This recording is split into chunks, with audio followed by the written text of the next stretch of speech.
I'd like to again say, when I soon would want to speak about what's the attitude of Congress today, I'd like to come to one line of an eminent person which was said during that 42nd Amendment debate.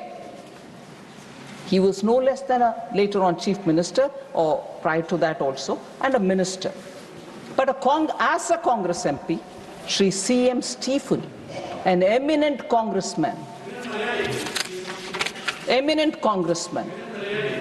yes. Yes, it might be useful to remember that also. I'll read the quote. It might be useful further. Sir C.M. Stephen, as a Congress MP at that time, says, during the debate of 42nd Amendment, which had so many implications. So it brings me the shivers to read this line, but I'm reading it because we should know how we speak. Quote, sir, I quote, "Now the power of this Parliament, through the 42nd Amendment that is declared to be out of bounds for any court." Shame. He says this. Now the power of this Parliament is declared to be out of bounds for any court. It is left to the courts whether they should defy it. He continues, "I do not know whether they will have the temerity to do that. But if they do, that will be a bad day for the judiciary. The committee of the House is sitting with regard to the inquiry into the conduct of judges. We have got our methods, our machinery." Unquote. Sir, imagine if today one of our MPs would say, anywhere, would say this and say the temerity of the judges, the courts, but no, what we hear from Congress today, oh, you are undermining institutions, you have no respect to the Constitution, you that, you this. Look at this one statement, sir. And during emergency, passing the 42nd Amendment, the attitude of Gamand, the Gamandiya Gadbadhan, even today, but then they spoke that, passing the 42nd Amendment. The people of India didn't forgive this, and that's why they lost miserably. When she conceded to change the amendment, no? Sir, all right, don't beg for concessions like that. All right? Sir, what is today's INC, sir? In the budget session 2022, मैं ये गमंड बदला नहीं है, कम नहीं हुआ, उसको साबित करना चाहती हूँ. Budget session 2022, sir. I'm not taking the name of the Congress leader who's not in this house, but I'm sure this statement will obviously ring a bell to everybody. The judiciary, I quote, "The judiciary, the election commission, Pegasus, these are all instruments of destroying the voice of the Union of States," unquote. You heard CM Stephen then? And you just see the statements which are coming. Committed judiciary is what they wanted. The contempt for the judiciary and the constitutional bodies is not new now. And that term was used by one eminent congressman. And that eminent congressman, I'll take his name, sir, because I have to quote him, Shri Mohan Kumar Mangla. He had said that the government will appoint chief justices based on the government's assessment of their philosophy and outlook, telling the Parliament in 1973, I quote, "Certainly, we as a government have a duty to take into consideration," I'm putting it in brackets, "certainly, we as a government have a duty to take the philosophy, the outlook of the judge in coming to the conclusion whether he should or should not lead the Supreme Court at this time." I repeat this quote, sir.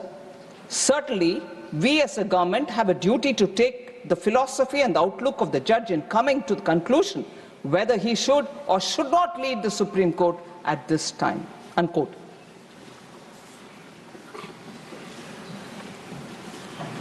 After that judgment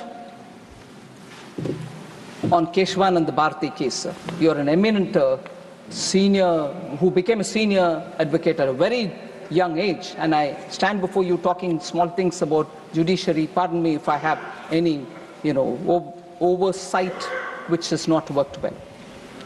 A day after the historic judgment in April 25, 1973, in the Keshavananda Bharati case, in which the majority declared that the Parliament cannot alter or abridge the basic structure of the Constitution, Srimati Indira Gandhi was furious with the judgment because it constricted the party's plan to bring in major amendments.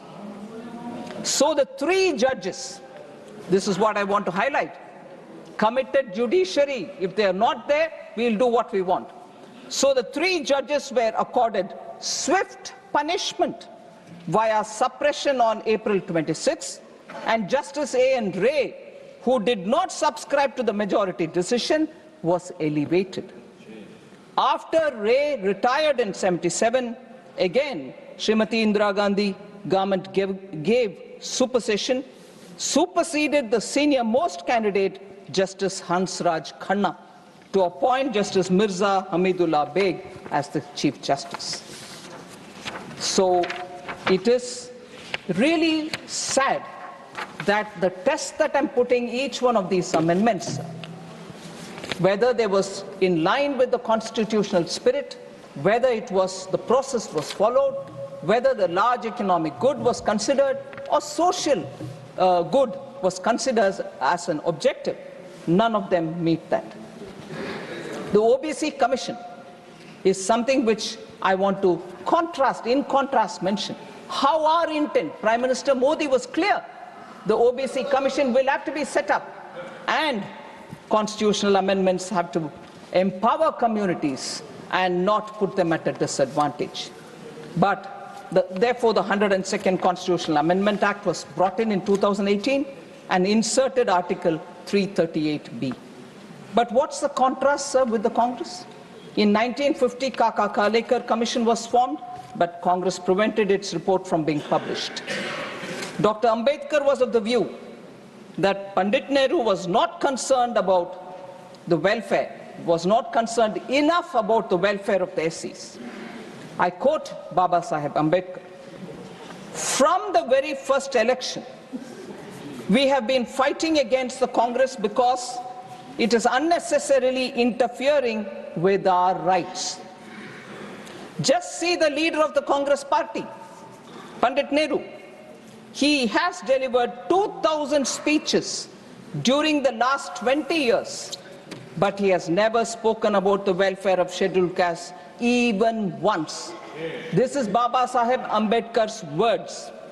So from this, he further says, from this you can judge what sympathy the Congress party can have for our people when its leader is so much adamant. Unquote. Sir, this is said several times, but it's worth saying now. Congress did not even allow Baba Saheb's photo to be installed in the central hall of the old Parliament House for decades. He was, of course, denied Bharat Ratna. Similarly, the Mandal Commission was created to provide reservation for backward classes. But Mrs. Indira Gandhi or even Sri Rajiv Gandhi opposed it, delaying 27% reservation for the OBCs in central institutions. So we are the ones who brought it in, not the Congress. One more interest.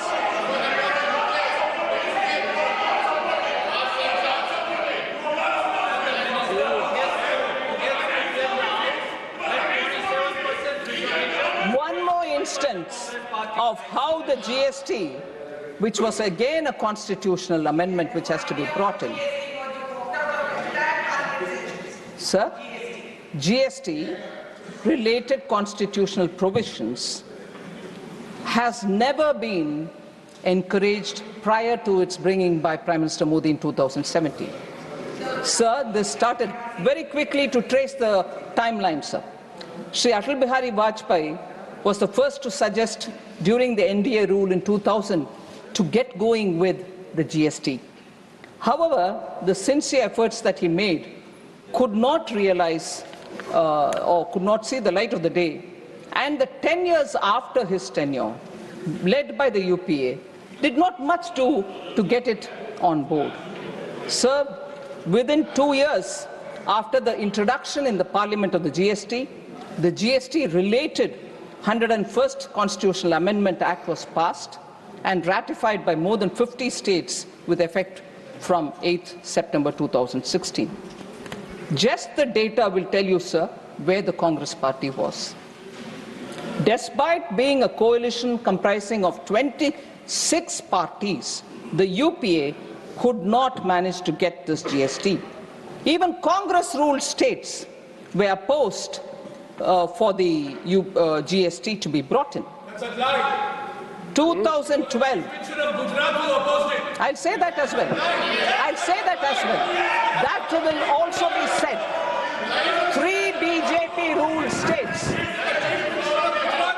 3 BJP-ruled states also opposed. I don't hide facts. 3 BJP-ruled states also opposed, including Gujarat. I'm saying that. Sir,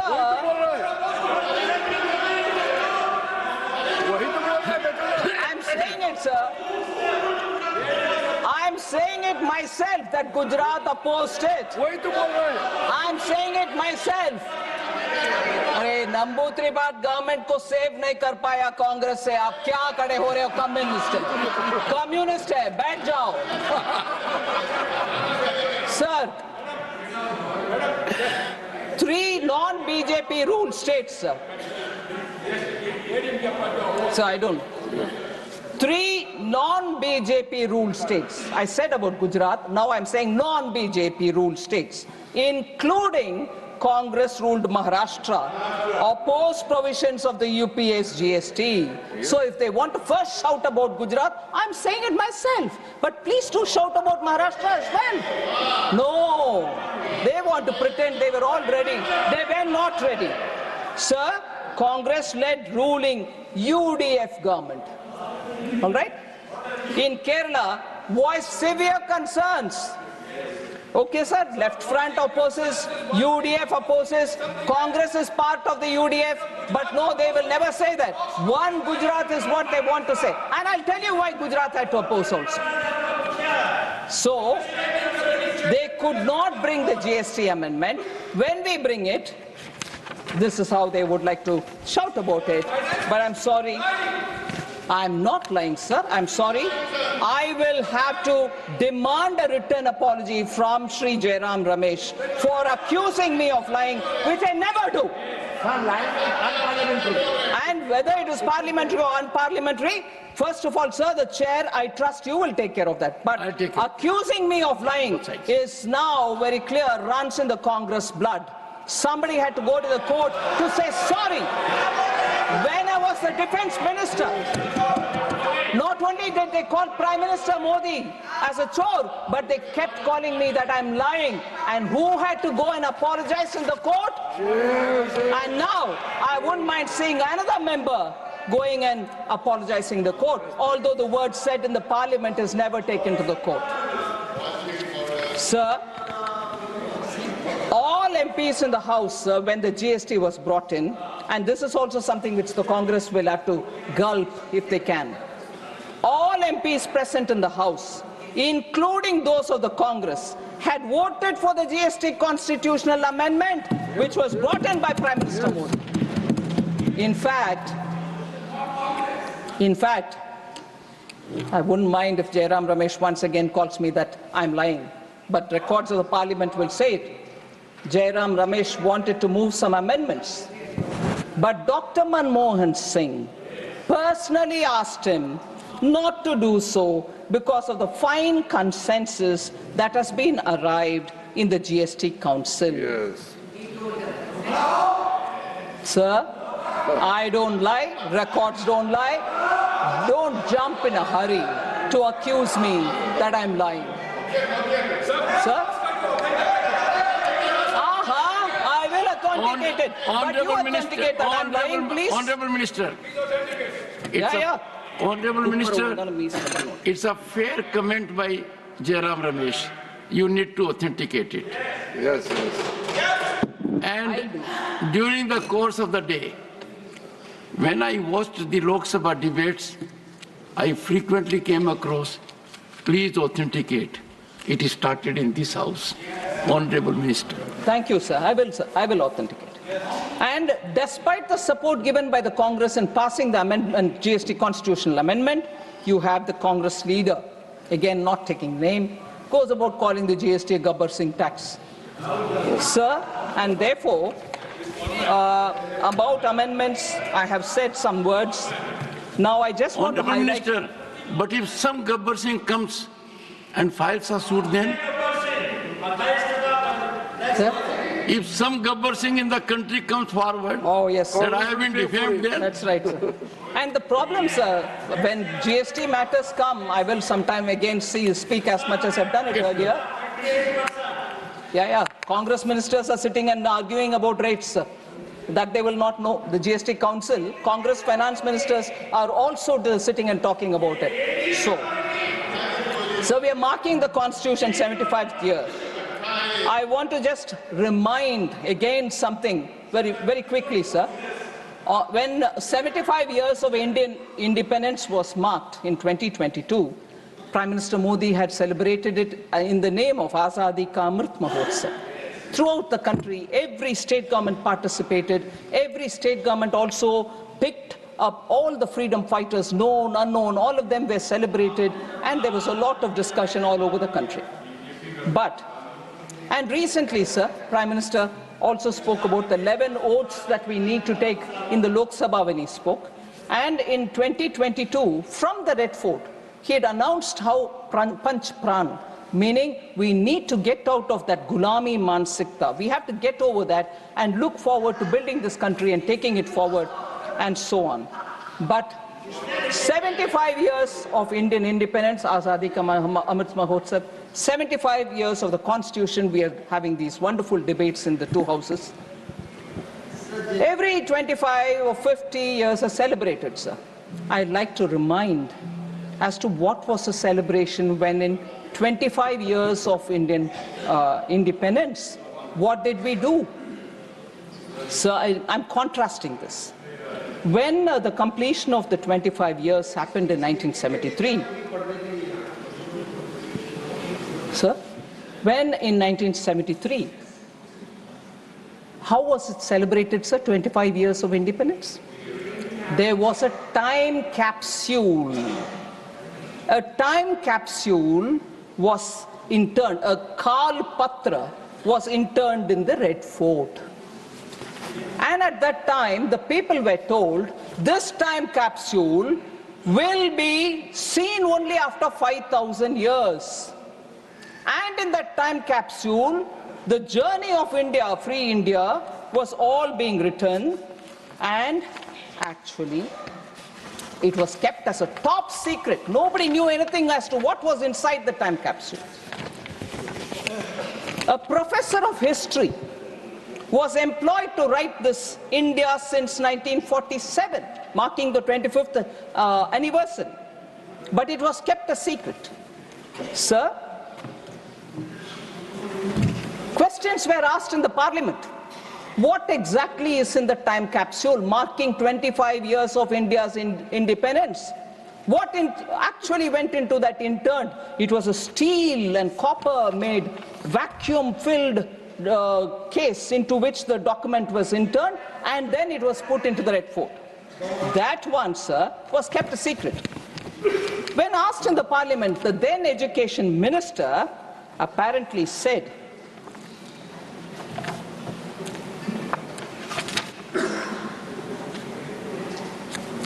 and I'm reading from the book published by an eminent parliamentarian, Ira Sejian. He puts in his book as to what was the reply given by the education minister then. And I quote, before that, the education minister expressed his inability to disclose the said document. What's the document which is in it? No, I can't disclose. And what did he say? I quote, within the limitations of its compass, It was designed to preserve an authentic record of our time for posterity. Having regard to this concept, the question of contemporaneous publications or laying the text of the document on the table of the House does not arise, unquote. The Education Minister, while he put the time capsule to be preserved for 5,000 years, does not allow the Parliament to know what was inside it. That is 1973, 2 years before the emergency was brought. This kind of an operation in stealth happened, marking 25 years of India's independence, and the Parliament should not be informed. That was the line the Education Minister gives. Even worse, sir, I just want to highlight what was said about Sri Atal Bihari Vajpayee in that capsule content.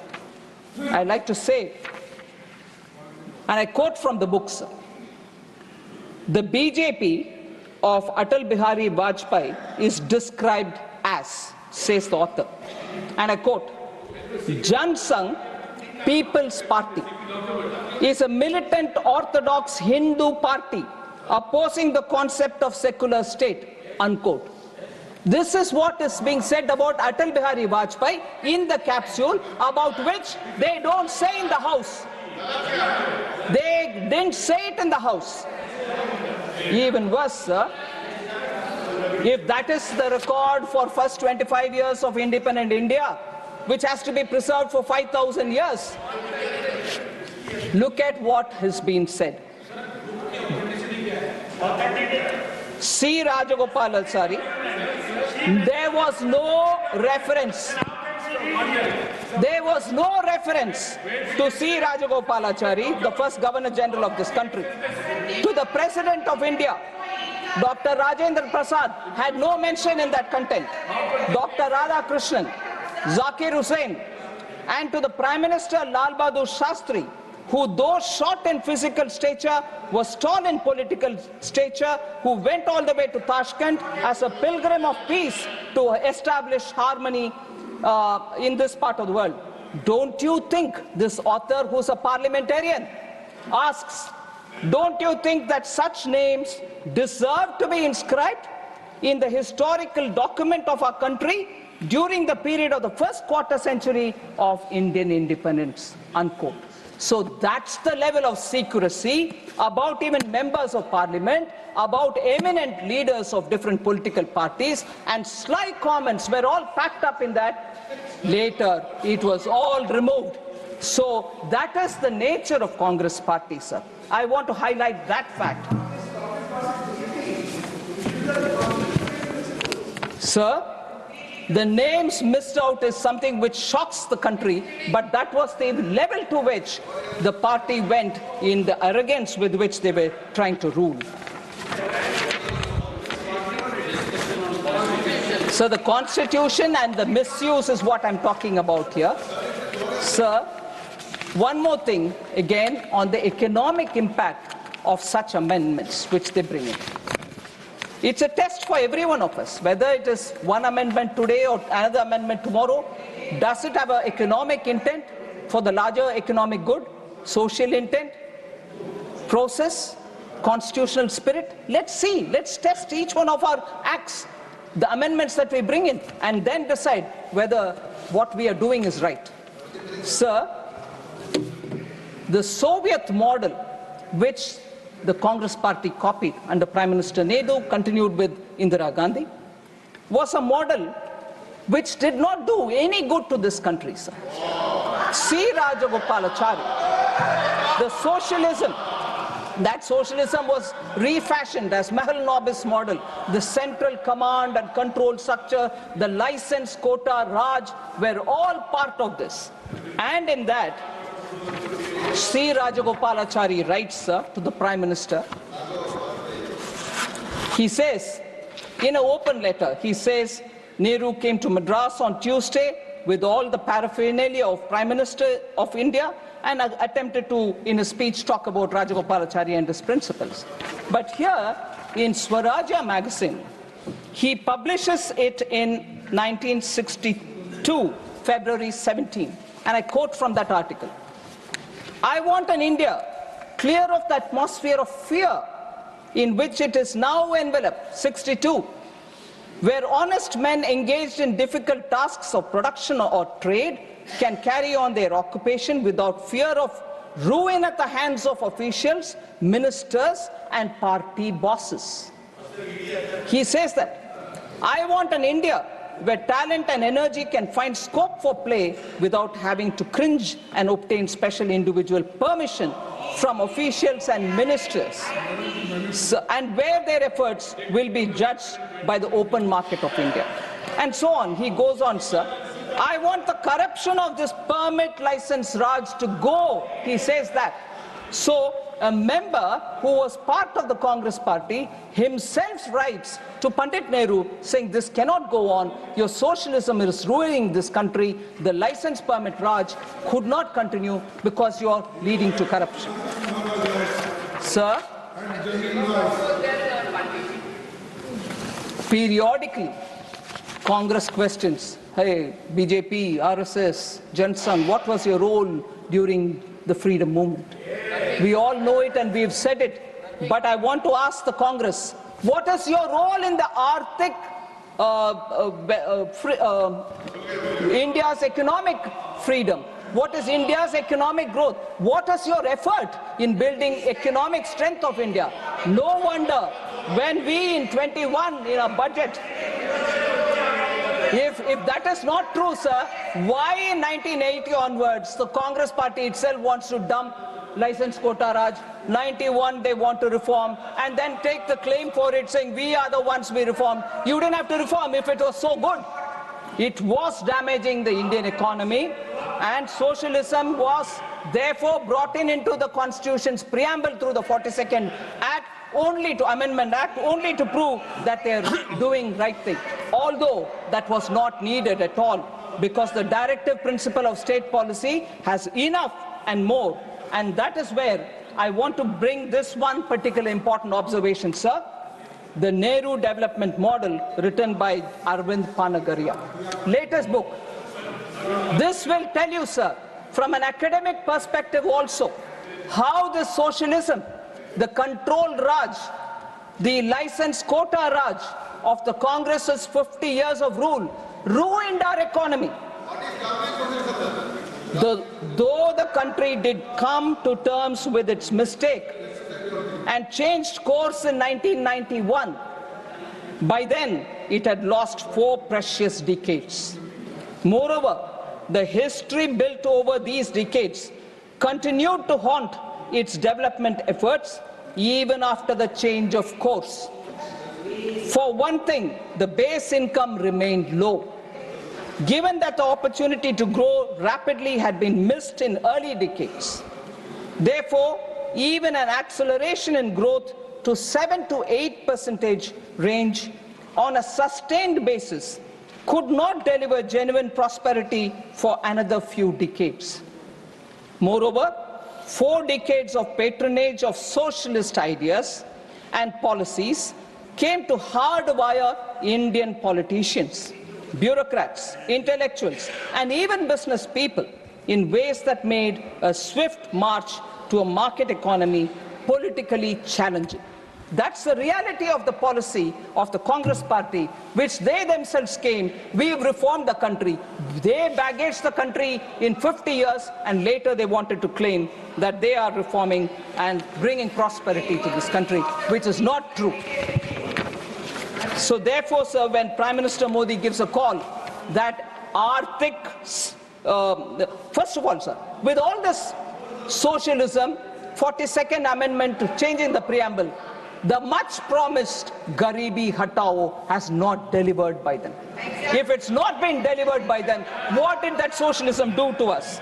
So when Prime Minister Modi says Vikasit Bharat 2047, we all should have to work together to make sure that that is done with all of our responsibilities intact and such changes to the Constitution which they brought, which has only brought in decay for the Indian economy. I will not get into the details. Another paper from 2009, sir.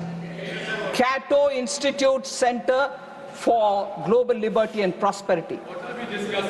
Yeah, we are discussing the constitution and the mistakes done by the Congress party, as a result of which the Indian economy is suffering, sir. Socialism kills. The human cost of delayed economic reform in India, sir. I'll authenticate this and give it to you to show how Congress party's attempts have only weakened the Indian economy. Sir, we changed that by clearly saying that the budget will now very clearly focus on the Indian economy, and as a result of which we will see a lot of economic growth. I'm not getting into the detail of the budget speech 2021, sir. Paragraph 86. Those interested can see the thing. Sir, I'll come to this point about the Constituent Assembly, financial inclusion, economic justice. That is why I argued first, saying this declaration in the preamble, bringing socialism, was not warranted at all. There's enough and more said in the directive principle of states policy. Directive principle of state policy is adequate for us to do all the social, economic, justice related activity. But no, the Congress party was doing it for their political agenda rather than for the larger good.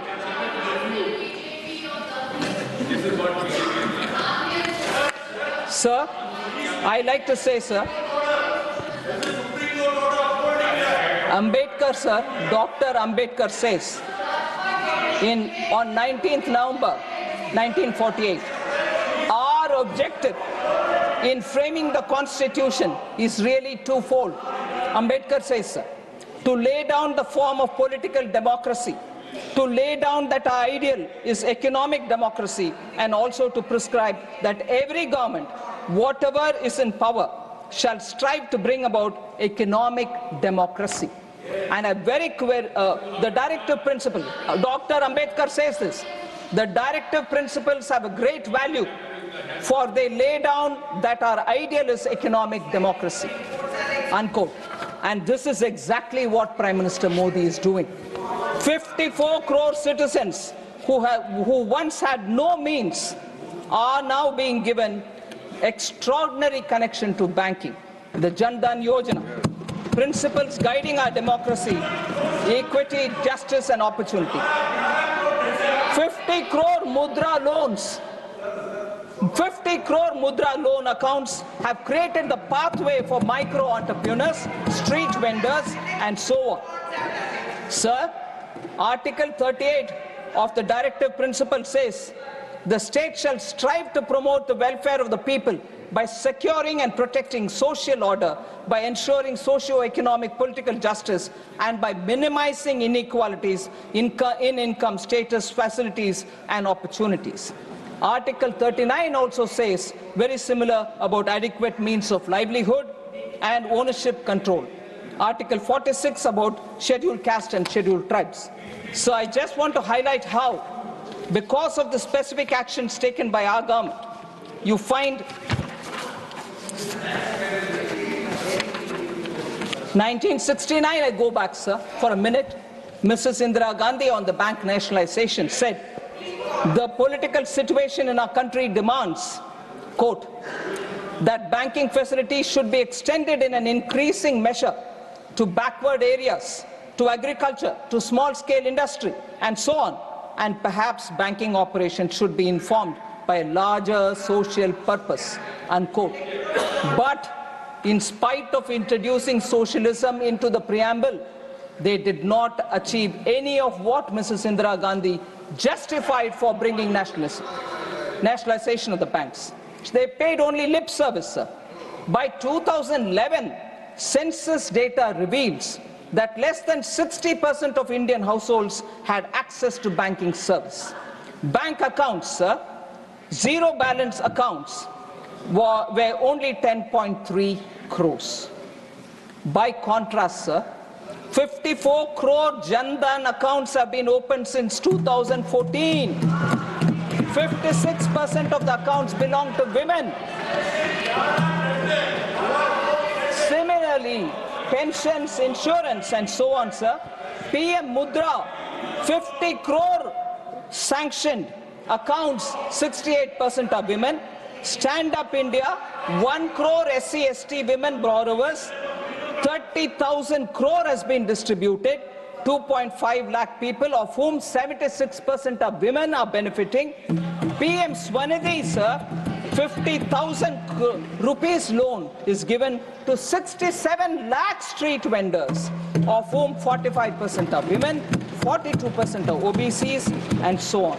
Sir, we repeatedly in Lok Sabha and here spoke about how former Prime Minister said, if I send 1 rupee down, only 15 paisa reaches.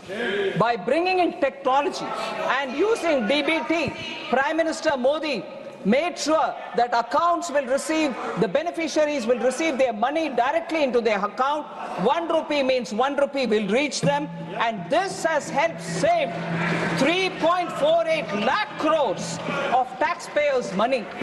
These are very important to say that directive principle of state policy, which has even more things for all of us to do, can bring in poverty alleviation, but not the Nara Garibi Hatao, which delivered nothing on poverty. So lastly, I'll pay my respects to the women who were part of the constitution makers. As I said, 15 out of 385 members were women. I would think you will indulge me when I read the names of these 50 women. Ammu Swaminathan, Annie Mascarenes, Dakshayani Velayudan, Begum Aizaz Razul, Durgabai Deshmukh, Hansa Jivraj Mehta, Kamla Chaudhary, Leela Roy, Malti Chaudhary, Purnima Banerjee, Rajkumari Amrit Kaur, Renuka Ray, Sarojini Naidu, Sucheta Kripalani, and Vijayalakshmi Pandit were the prominent women who were part of the Constituent Assembly, sir. The contribution of these women in the constitution making is immense. I know after that, Pandit Vijayalakshmi Pandit scaled heights in diplomacy. Rajkumari Amit Kaur became the first woman to be a Union Cabinet Minister. Durgabai Deshmukh was the founding member of the Planning Commission. Annie Mascarenes and Renuka Ray served as ministers in their respective state governments. Sarojini Naidu and Sucheta Kripalani went on to become first female governor and chief minister respectively.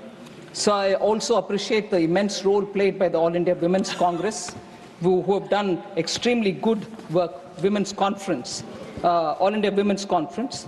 And these women were all celebrated during Azadi Ka Amrit Mahotsav, which we celebrated from 2022. The last observation I'd like to make, sir, it is very interesting that in this House, the first act that we passed is the reservation for women, which was the new act passed in the new parliament. I'd like to reiterate that Bharati Janata Party, my party, has always been committed for women and women's participation in politics. Even as early as 1994 in Vadodara National Convention, the BJP very clearly passed that seats must be reserved for women in both parliament and state assemblies. In 1994, sir. Then in 1998, BJP reiterated its commitment for women reservation by introducing it in the Lok Sabha. July 2003, BJP in its national executive in Raipur also passed a resolution to give reservation. 2007, BJP National Executive approved 33% reservation for women. 2008 again, BJP amended its constitution so that its own office bearers will have 33% reservation for women, and I'm glad to say that I'm one of the beneficiaries of that reservation. And BJP has consistently supported women's reservation. In Rajya Sabha 2010, sir, I remember late Shri Arun Jaitley supported passionately to pass that, and in Rajya Sabha it was passed. But curiously, why that didn't go to the Lok Sabha, no one knows. And in the Lok Sabha, I think it was for reasons better known, but what was said in the public was some of the alliance partners were not favoring, and therefore the Indian National Congress did not have the courage to take it into the Lok Sabha at that time.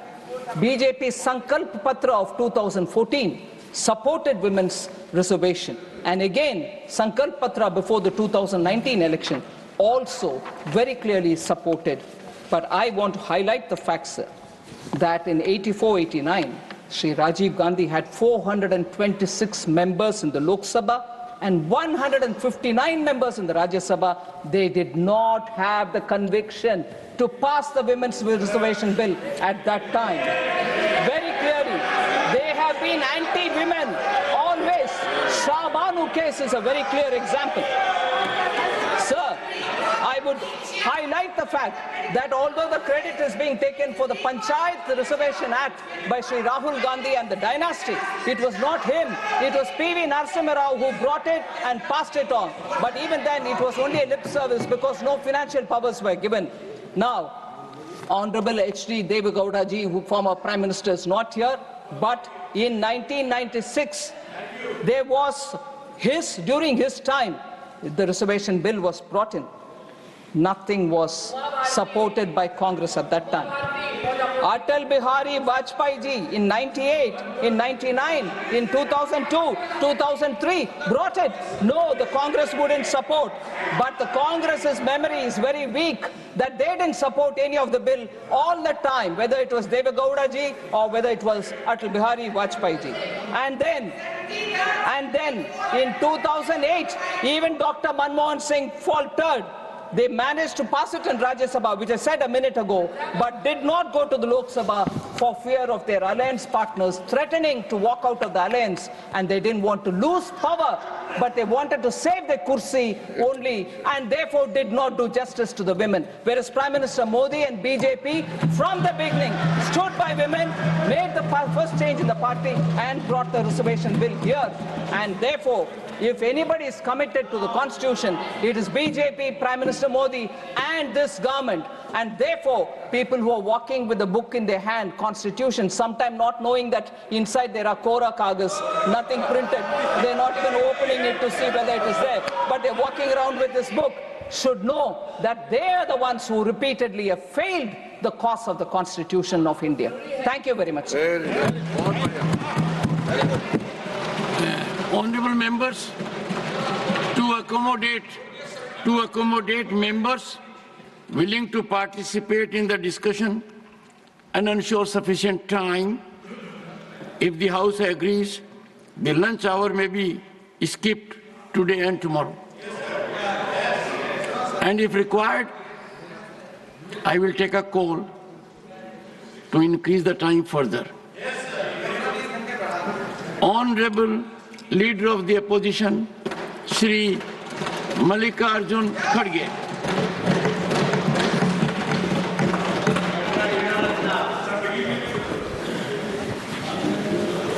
Sir, आपने मुझे मौका दिया, इसलिए मैं आपका धन्यवाद करता हूं। सर, आज 16 दिसंबर ये बांग्लादेश का लिबरेशन डे, जो हमारी बहादुर नेता इंदिरा गांधी जी पाकिस्तान के 2 टुकड़े करके और बांग्लादेश को लिबरेट करके और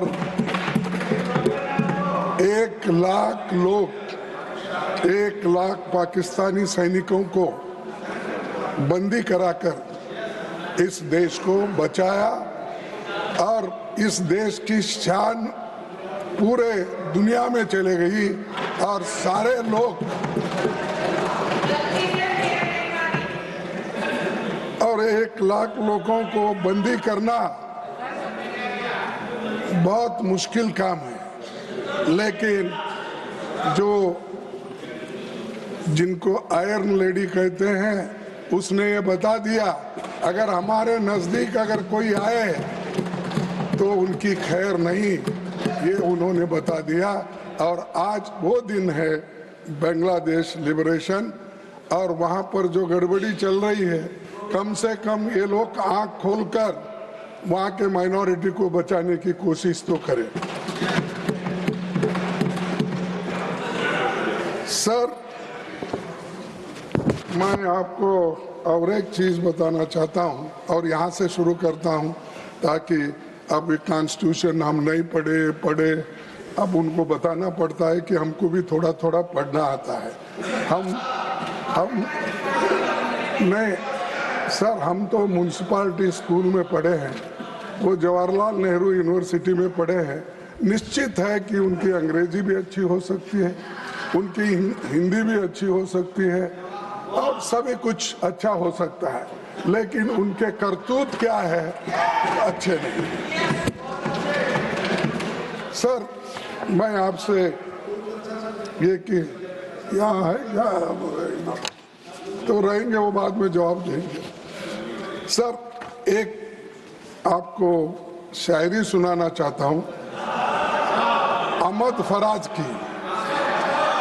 फराज की मत कत्ल करो आवाज है उसका नाम। तुम अपने अंकितों के नेज़े हर दिल में उतार जाते हो, हर दिल में उतारे जाते हो। हम लोग मोहब्बत वाले हैं, तुम खंजर क्यों लहराते हो। हम लोग मोहब्बत वाले हैं, तुम खंजर क्यों लहराते हो। इस शहर में नगमे बहने दो, बस्ती में हमें भी रहने दो। हम पालनहार है फूलों के, हम पालनहार है फूलों के, हम खुशबू के रखवाले हैं। तुम किसका लहू पीने आए, तुम किसका लहू पीने आए, हम प्यार सिखाने वाले हैं।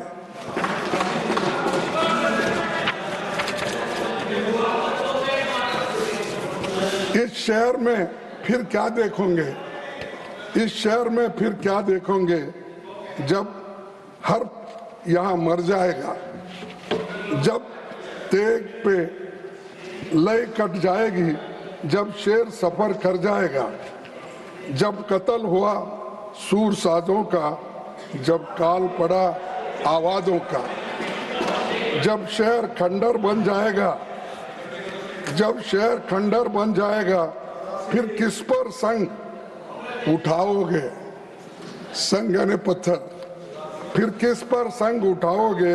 अपने चेहरे आईनों में जब देखोगे डर जाओगे। तो मैं ये इसलिए कह रहा हूँ, आज की स्थिति, आज की परिस्थिति जो है, हमको बताना पड़ता है कि कैसा इस संविधान के तहत हुकूमत चलाने वाले लोग कोट करके आगे का, पीछे का, बीच में का सब बोलते रहते हैं। तो उन्होंने बहुत आपत्ति उठाई सोशलिज्म पे। मैं यहाँ से शुरू करूँगा कि ये जो है संविधान में जो प्रियम्बल में लिखा है और जिन लोगों ने कॉन्स्टिट्यूंट असेंबली में लिखा है और इसको सर्वसम्मति से जो पास हुआ है, उस पर भी आपत्ति जता रहे हैं। तो आप ही सोचिए, ये कॉन्स्टिट्यूशन के फेवर में है क्या अगेंस्ट में है। मैं देखूं, अब उनको मालूम है, we the people of India having solemnly resolved to constitute India into a sovereign, socialist, secular, democratic republic, and to secure all citizens justice, social, economic, and political, liberty of thought, expression, belief, faith, and worship, equality of status and of opportunity, and to promote among them all fraternity, assuring the dignity of the individual and the unity of integrity of the nation. Sir, ये तो संविधान में नवंबर 26 day of November 1949 में ये हमने स्वीकार किया है। जब हमने ये स्वीकार किया है, इसके तहत हमको चलना चाहिए, हमको इम्प्लीमेंट करना चाहिए। सिर्फ एक दूसरे के खामियां निकाल के अगर आप बोलते जाएंगे तुमने 5000 सालों में कैसी तकलीफ हम लोगों को दिए, मुझे भी ये बोलना पड़ता है। मैं लाया हूं, आपकी मंशा क्या थी? ये संविधान जो बने वो मनुस्मृति के तहत बने, मनुस्मृति के जो कानून होते हैं, हाँ कानून होते हैं वो जो बनाए हैं, तो उसके तहत करना चाहिए था। ये जनसंघ की मंशा थी, ये आरएसएस की मंशा थी, ये आपकी मंशा थी। और आप सोशलिज्म की बात करते हो।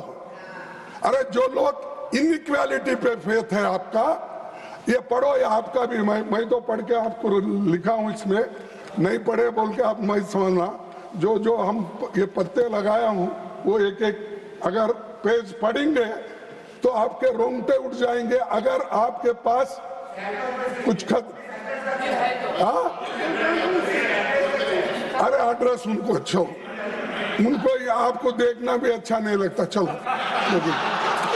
तो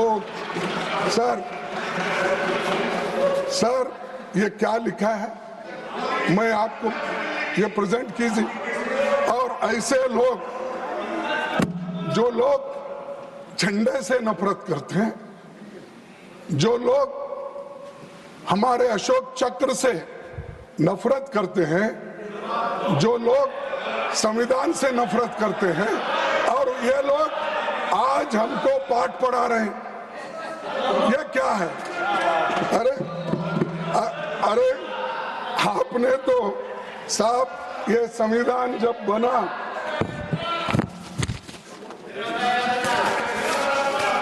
आपने जब ये संविधान बनी सर, उस वक्त संविधान को जलाने वाले लोग लालमय, ये जो रामलीला मैदान में बाबा साहब अंबेडकर और जवाहरलाल नेहरू जी का और महात्मा गांधी जी का पुतला वहां पर रख के इन्होंने जलाए उस दिन, जिस दिन इम्प्लीमेंट हुआ।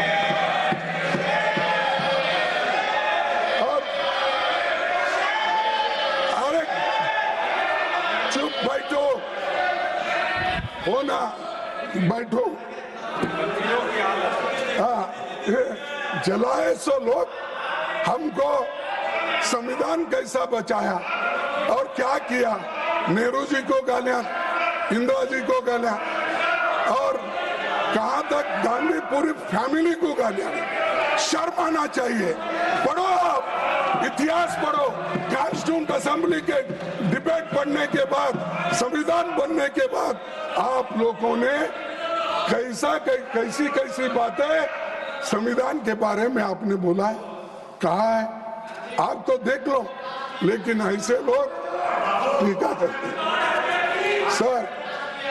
और एक मैं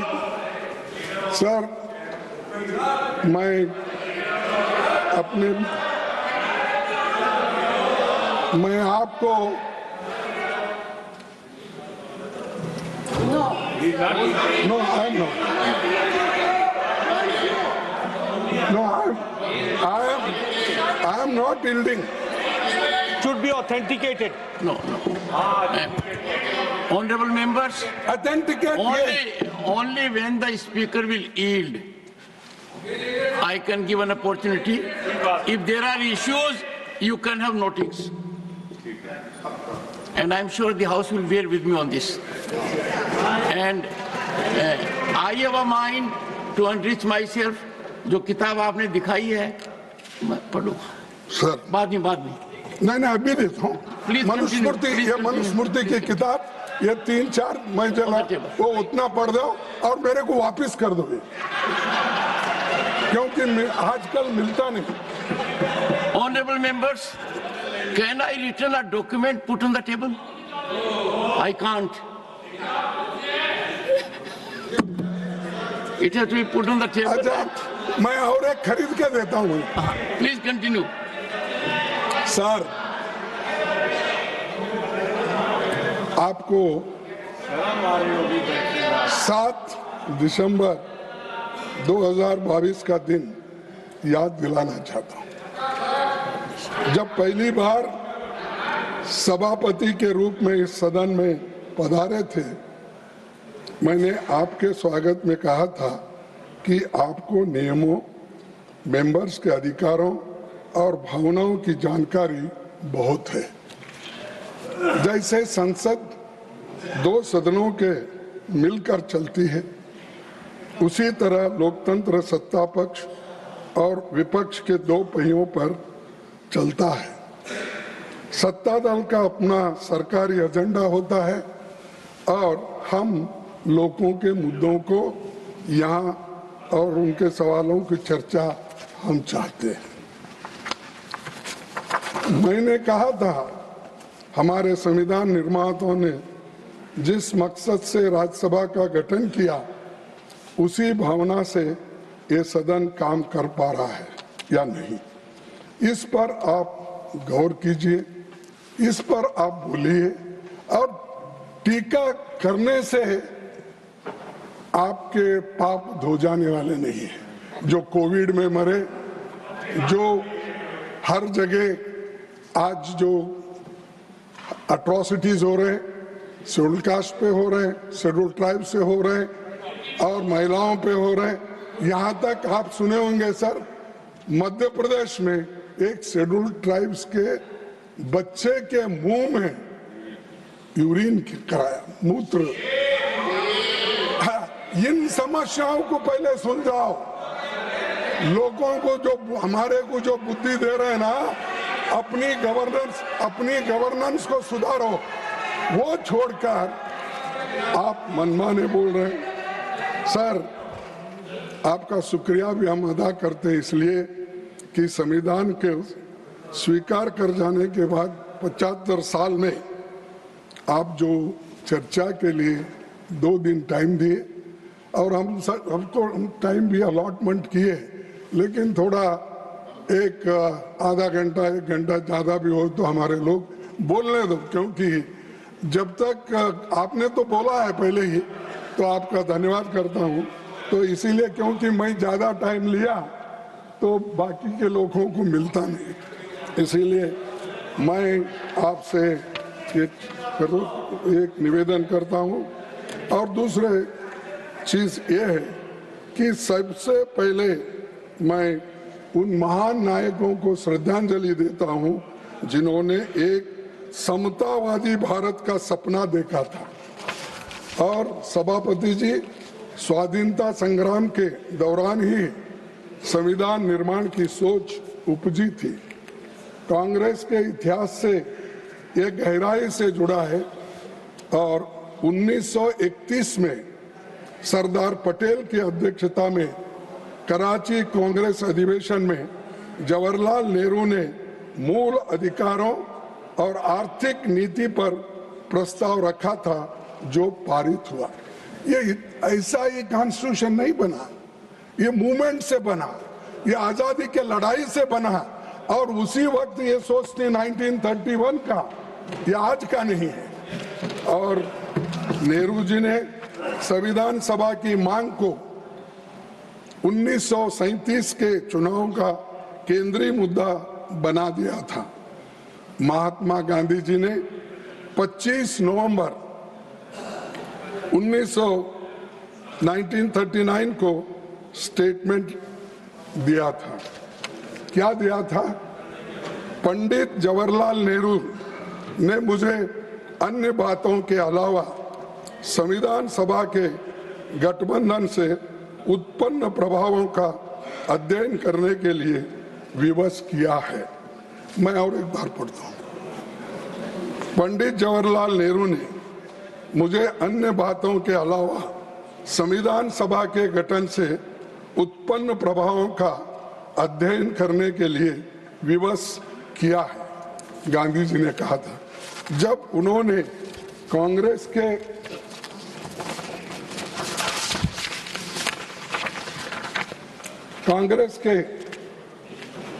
सभापति जी,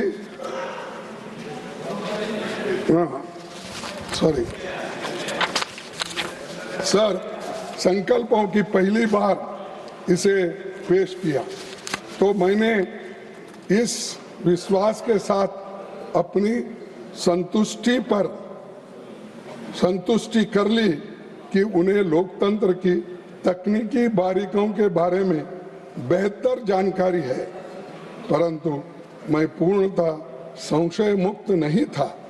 तथापि वास्तविक तथ्यों में मेरे सभी संशयों को दूर कर दिया गया। ये महात्मा गांधी जी, पंडित जवाहरलाल नेहरू जी के बारे में और उस वक्त किस ढंग से संविधान बनाना और इसका किस तरीके से काम होगा, ये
संगीत आत्मा का नाद है और आत्मा परमात्मा का स्वरूप है। सुर और ताल के इस खूबसूरत कुदरती ताने बाने में पिरोए गए हमारे अनगिनत राग हमारे अपने स्वभाव, अपने वातावरण और हमारे बेशुमार मौसमों ऋतुओं का ही अक्स हैं। हमारा शास्त्रीय संगीत सही मायनों में जीवन की कोख से ही पैदा हुआ है। जीवन की इन्हीं सुरीली संतानों को राग कहा जाता है। तो आइए, जिस जीवन का रागों ने श्रृंगार किया है, उन्हीं रागों की गहराई में जाकर महानतम संगीतकारों द्वारा किए गए अध्ययनों को नमन करें।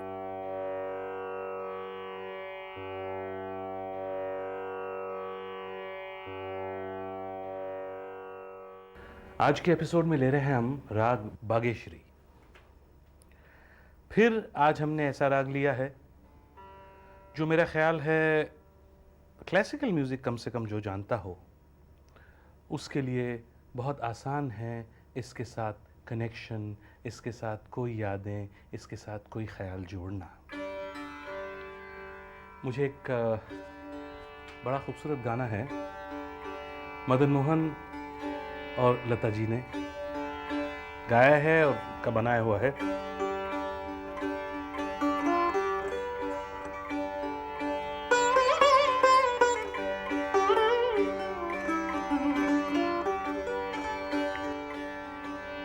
मेरी